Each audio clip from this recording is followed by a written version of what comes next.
pounds, according to the sticker I found on the door. 3 tons of weight. If you have a bobcat or a skid steer and you put it on a trailer, on average, those two together could be about 10,000 pounds. 5 more tons. So you now have 16,000 pounds traveling down the road at whatever rate of speed, held together by what? This little hitch that weighs, I don't know, 20 pounds, maybe 25. Specifically held together by that little tiny pin that goes through this little hole. Keeps all that together. I believe that 1 Corinthians 12, if you want to turn to the New Testament, I believe 1 Corinthians 12 and 13 are hitched together in the exact same way. It's page 1136, if you have one of those red pew Bibles. Acts, Romans, 1 Corinthians. And if you have like NIV or Bibles that have headings in the chapters, you can see in 1 Corinthians 12 it talks about spiritual gifts, and then about halfway down it talks about one body, many parts, and this is a chapter. A lot of people have heard this chapter. This is what we talk about when we talk about the church and everybody being together. We all have these different gifts, but we're a family. We're a body. We're all talented individually, uniquely, but God draws us together as one body and one unit. We say some people are like the ears, and some are like the hands, or the feet, or the tongue, but we work together in harmony as a unit. That's chapter 12. And look with me about the middle of verse 24. 1 Corinthians 12, verse 24. But God has combined the members of the body and has given greater honor to the parts that lacked it, so that there should be no division in the body, but that its parts should have equal concern for each other. If one part suffers, every part suffers with it. If one part is honored, every part rejoices with it. Now you are the body of Christ, and each one of you is a part of it. That's the design. That's the desire. Easier said than done, sometimes. If you know anything about the Corinthian church, you know they struggle with it. Unity is not their strong suit. They fought together better than they fit together. Paul is addressing this in chapter 12. And we usually just draw a line there, and we don't look at chapter 13, because chapter 13 appears to be something different entirely. That's the love chapter. That's the wedding chapter. You come to church, preacher stands up front, do you? Yes, I do. And he will read, love is patient, love is kind, it does not envy, it does not boast, it is not proud. Wedding, you may kiss the bride. And sometimes the preacher will say, now take that home. Don't leave 1 Corinthians 13 in the wedding ceremony. That's for the marriage and for the family. And then you have a parenting series, and we read all these to the parents and the kids, and we say, this is for the family. And it is. That's good. Love is not easily angered. Fits in the home. Keeps no record of wrong. Applies at home. It's appropriate. It's applicable. Marriage and family. But if you have that open, keep it open. We'll be looking back and forth here the whole time. Chapter 14, where does Paul go? He goes right back to church. He goes right back to the church service. Longer down in the chapter, verse 26, orderly worship. So my question is this: why do we unhitch chapter 13 from 12 and 14?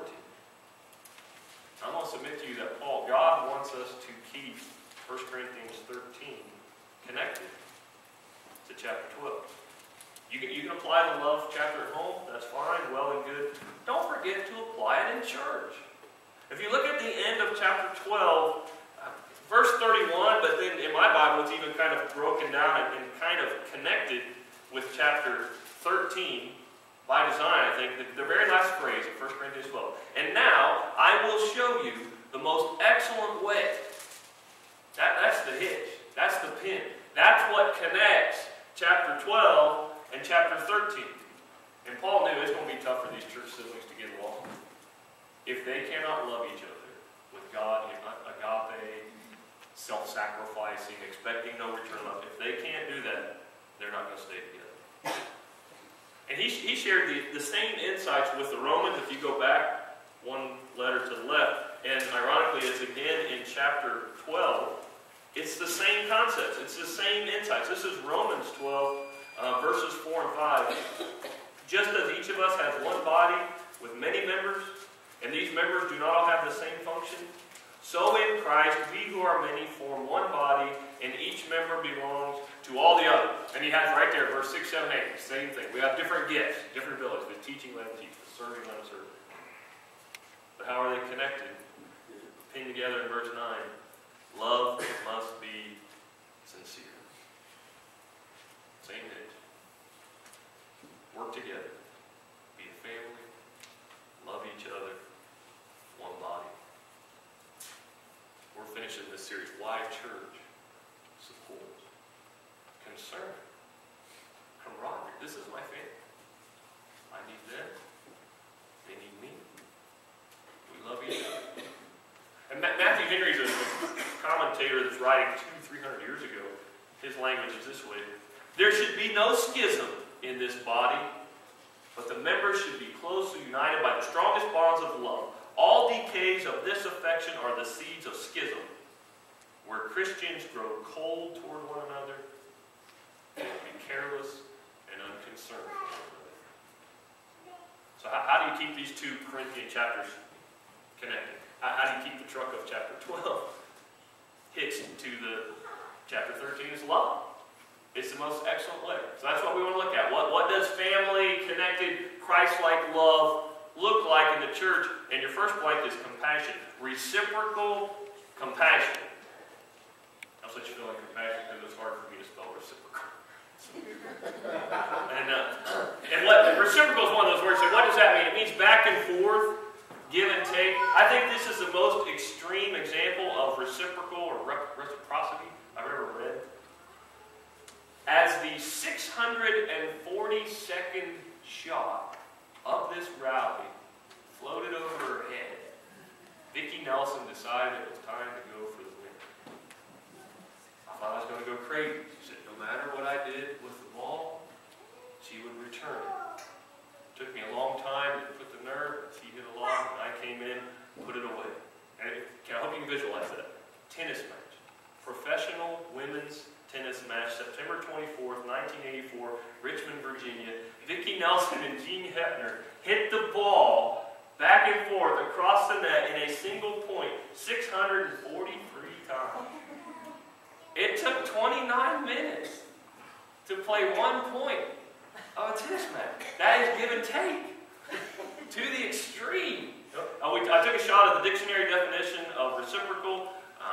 Number 1, it says given, felt, done in return. And number 2, bearing on or binding each of 2 parties equally. Why church? I find reciprocal compassion here. I'm a part of a family here where the other members actually do care about each other. That's in chapter 13, verse 5. Love is not self-seeking. And Paul wrote the same thing to the Galatians, chapter 6, verse 2 of their letter. Carry each other's burdens, and in this way you will fulfill the law of Christ. How do we love? It's reciprocal. Each other's burdens. Give and take. Look around. Look at your siblings in the room. Who are you willing to help carry the load? Are you too busy judging their choices, whether or not they deserve your help? Something must be laid aside if a believer is to be a burden bearer, and that's conceit. An attitude that breeds intolerance of error in others and causes oneself to think he's above failure. This is the world. The way of the world is every man for himself. The way of the Spirit is mutual assistance. And somebody said, sometimes the road of life hands a weary traveler such a heavy burden that he staggers underneath it. And fellow Christians are not supposed to stand around and rebuke his weakness. Pitch in and help him carry the load. It probably won't be long before the favor needs to be returned. I've seen this unfold, sadly. I hope you haven't, but maybe you have. Somebody is unwilling to lend a hand for whatever reason, whatever judgment, whatever speculation. And then the shoe is on the other foot. And they need help. But they're too embarrassed to ask, and they're crushed under the weight of their own guilt. I put a picture of that truck. Anybody wants to use that truck, you can use it. Because I'm pretty sure at some point you're going to have a camera or a trailer or a towel or something I need. And I'm going to come and ask. It's reciprocal, back and forth. Give and take. And this compassion, this is an attribute, it's expected of everybody in the room. Okay? If you look at chapter 12, at the end of chapter 12, Paul asks some of these rhetorical questions. He expects a no. Are all apostles? No. Are all teachers? No. Does everybody have a gift? No, no, no. Okay, there's a variety of spiritual gifts. Paul appreciates gifts. They have their place. They have their purpose. They have their time, especially some of those miraculous ones. But everybody was gifted differently, uniquely. He doesn't expect everybody to have the same gifts. Well, love is a fruit of the Spirit. Okay? Love is not a spiritual gift that's given to some Christians and not others. You cannot look at your friend in need and say, sorry about your love, love is not my gift. It doesn't work. Love is a fruit. It's a fruit of the Spirit in all of us that's supposed to be maturing, and I need to start loving and supporting in here like I do behind closed doors at home. It's reciprocal compassion. Now sometimes that love has to be tolerant. Put down true tolerance. And that'll get somebody's attention because that's the T word. Modern conversation. If I stand here and say be tolerant, somebody say, oh, he's gone over to the dark side. Drinking the cultural Kool-Aid. Tolerance. Society's all about tolerance. We're supposed to stand in here and tell the world what God is not tolerant of. I agree with all that. I'm talking about in here, in our house. I need to know that this body, my church family, they're going to tolerate my shortcomings. Love keeps no record of wrongs. I read an article, the headline said, church becomes a place to belong for Jeremiah Malone. He's pictured there on the right. It says, while Jeremiah's mom was battling drug addiction, she could not very well parent he and his 7 siblings. And so he would, on occasion, be able to go to his grandma's house. He said, those were the fondest memories of my childhood. She showed me what it felt like to be loved, and she made me appreciate what I never had, which is a whole new thing. He's at church with his girlfriend. They're working in a special needs program, and they're working with this couple, and let's see, their name's the Willifords. And Mrs. Williford just looks at Mr. Williford and says, hey, buddy, you're buying lunch for all of us. And the four of them went to lunch, and conversation, and friendship, and before you know it, they're talking a lot. It says, at church, they bought lunch, they talked. Malone calls Bruce, that's his first name, the father he's never had. I have trust issues. He always listens. He guides me to the right things. I am grateful for that. It said on November 22nd, 2013, Malone had a birthday party for the first time in his 27-year life.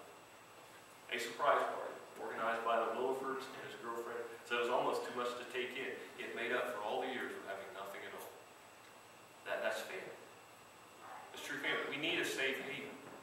We need a place to come after you're out there all week and you've been beaten down. I can't imagine the faith drain that some of you must experience out in the workplace day after day after day. This has to be family.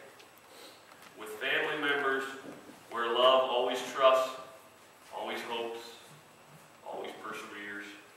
And I know the part about restoring someone who's fallen and challenging the sin in Galatians, we read verse 2, but verse 1 said, sometimes if a brother falls, you who are spiritual should restore them gently. And I understand the discipline, and that's part of love, etc. But why church? This is a place where I can just come home, if you will, and just be me. How was your week, dear? It really wasn't very good. We fought a lot. Work was frustrating. We talk about building or doing things in building. Maybe we need a mask rack right inside the front door. A bunch of pegs on the wall. Hang that little smiley, everything's fine mask on the wall. Just come in here and say, I'll tell you what to do. Love is patient. Love is not easily angered. Love keeps no record of wrongs. My church family also rejoices with me. Why church? There's a love here where I can honestly celebrate with my family. Honest celebration. You may have seen from the recent run, says what happened on Saturday, March 21st at the Road City Run captured the attention of the nation. And they started posting this picture. It said, it's not about the winners of the 6.2-mile race. It's not about the 7,500 runners. It's this picture that Louisville's mayor posted. It's Police Department Lieutenant Aubrey Gregory, member of one of our churches, helping weary competitor Asia Ford cross the finish line. And her son, Terrence, helped him. And Terrence later said, you know, that gave me a new perspective on men and women in uniform. And Romans 12, 15 and 16 says, rejoice with those who rejoice, mourn with those who mourn. Live in harmony with one another. Do not be proud, but be willing to associate with people of low position. Don't be conceited. That's easier said than done. There are times, but we're family, and we keep trying. And one author said, rejoice with those who rejoice, mourn with those who mourn. The rejoicing part is harder. It's harder to rejoice with somebody, especially if they have succeeded in something that you have failed at. Because that's easy to breed. Envy, jealousy, resentment. And the text says, love does not envy. It does not boast. Went to the men's retreat a little bit ago, and Craig and I decided that we would participate in the rock wall climbing option. That is the actual rock wall that Brown Lake Camp has for kids and campers. And you get all harnessed up, and it's super safe, and Craig made his way up the right side, clear to the top. And I followed him up the right side, clear to the top. And Craig went up the left side, just like that individual there, clear to the top. I pretty much almost kind of, sort of followed him most of the way. I just kept thinking, love does not envy. Does not envy. And they had a milk crate stacking thing where you were hooked up to a rope and you had to stack milk crates one on top of the other. And I got all that, that's all I had. I got clear to the top. Love does not boast. Does not boast. Graduation open houses, wedding anniversaries and celebrations, jobs, promotions. My family is genuinely happy for me. We celebrate together. You don't find that sincerity in the world. MacArthur said, it is distinctively Christian to rejoice in the blessings, honor, and welfare of other people. Why, church? My family here loves me enough to take the time, willing patience. They will be patient with me. This young man's name is Yasser Moore. He went to Target. He was looking for a clip-on tie. He had a job interview at Chick-fil-A around the corner, and he went in and he asked, he said, we're sorry, we don't sell clip-on ties. But these three employees, Kathy Scott, Cindy Moore, Dennis Roberts, stepped in to take the time, and they taught him in the store how to tie a tie. And they taught him how to shake a hand and look him in the eye, and they gave him some questions and practice interviews, and this is what you might be faced with. And yes, Chick-fil-A did hire him. Love is patient. Jeff Peterson, his wife started attending church 6 years ago. He did not have anything to do with it. And he said, all right, I'll go a couple times, just keep the peace. And you know what happened? He went, the sermon connected with him. He gives his life to Christ. And then it says this, despite his new life, his marriage was in crisis. And he dealt with countless struggles. Their church had a mentoring men program. He gets paired up with Rich Gimmel. They start meeting every week at the Cracker Barrel. And he said, Rich would pray with me, teach me how to study, show me things, help me forgive. He says it was the greatest experience I ever had in my whole life. Changed me to be a Christian man. Through all my struggles, I could pick up the phone and call Gimmel, and he would pray with me and help me through. Love is patient. Carol sent me the last cab ride, an email to you. If you got it from Carol as well, be patient. It's from the perspective of the cab driver. I arrived at the address and honked the horn.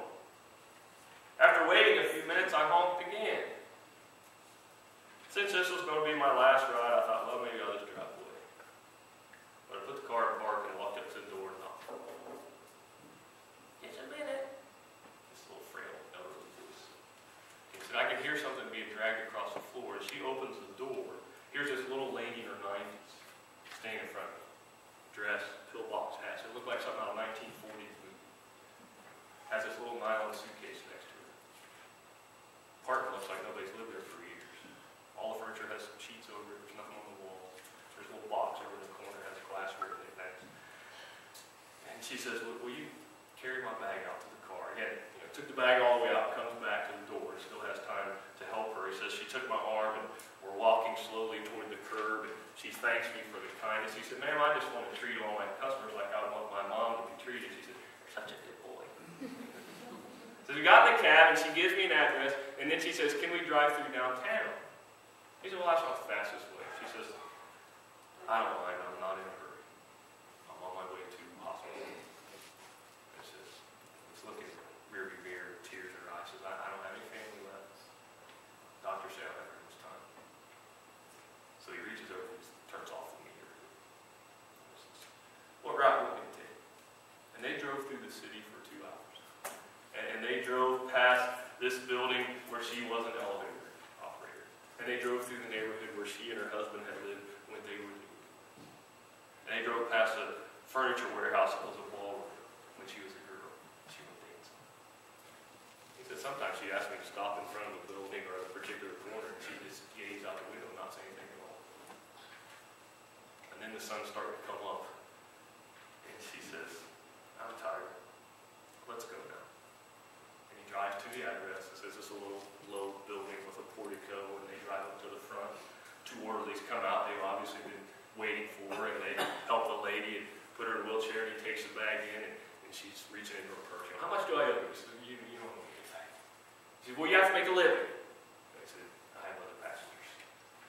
She says, you gave an old woman a little moment of joy. I got in my cab, and I heard the door shut behind me. It was almost like the closing of a light. He said, for the rest of the day, I could hardly talk. He said, what if that woman had gotten an angry driver? Or one that was impatient? Or honked once and driven away?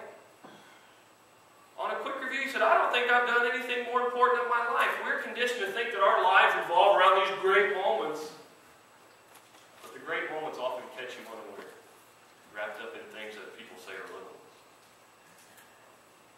Love is patient. Put it bluntly, the stories about the cab drivers shouldn't be better than the stories about our Christian siblings, but too many times they are. So you look around the room. When I say that, I know you're looking at the backs of most heads, but the back of that head is connected to a neck, that's connected to a body, to a heart, to a soul that's loved by God. And His Spirit residing in us enables us to love. Why church? Because my church family loves here.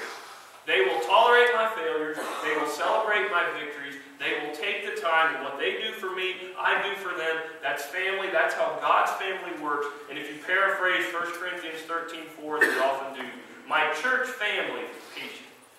My church family is kind. It does not envy. It does not boast. It is not proud. It is not rude. It is not self-seeking. It is not easily angered. It keeps no record of wrongs. My church family does not delight in evil, but it rejoices with the truth. It always protects, always trusts, always hopes, always perseveres. My church family never fails. Let's pray. Father, we are again mindful of your abundant, flowing love that pours out upon us day after day. You discipline us as need be. You forgive us unendingly. We ask and pray that we can be like you, that we can love one another the way that you love us. Father, thank you for the diversity, the difference, the gifts, the abilities, the talents, the many parts of the body that you bring together. And we are connected by your love. We pray that we will exhibit that each day. In Jesus' name we pray. Well, we always come to this portion and invite you to say, I need to make a decision on my own. I need to perhaps give my life to the Lord to be immersed. Maybe you've made that decision and you want to come and share and minister with our church family. Let's stand together and we'll sing this invitation together. Without him, I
Vacation Bible School meeting is coming up here in a few minutes, so Derek, you want to go to that next one and see if we can put up the YouTube promotional video, Everest, of Vacation Bible School. It's starting July 12th.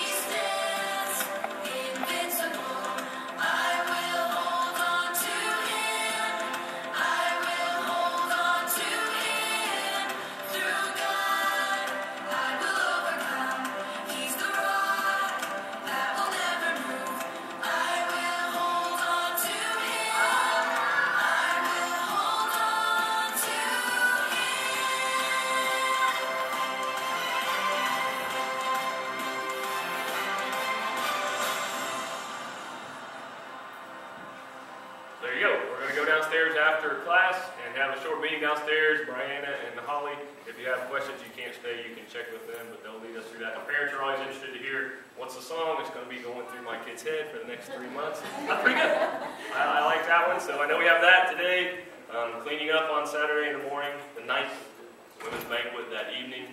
Especially guys, if you can help. There's a lot of ladies registered. We'll take all the help we can get next Saturday in the afternoon. Steven, anything else? Bubble soccer report or anything? We had a great day yesterday, wonderful weather. Remember how we stood here last week and said, last Saturday was terrible. Yesterday was great. So appreciate all the effort that went into that. Anything else, Mr. Olman? No, regular youth group tonight. Kind of the first one. Seemed like we didn't hardly meet regular through April with everything. So okay. That's going on. So, regular youth group tonight. All right. Can you close us with prayer, please? Dear God, thank you so much for this day, God. God, thank you for each and every person here. And God, we pray that we can be your church to one another. God, that we can love the way you showed us to, and that we just have attitudes to just seek you and please you. In Jesus' name we pray. Amen. Amen. Let's close this morning by singing, Take the Name of Jesus with You.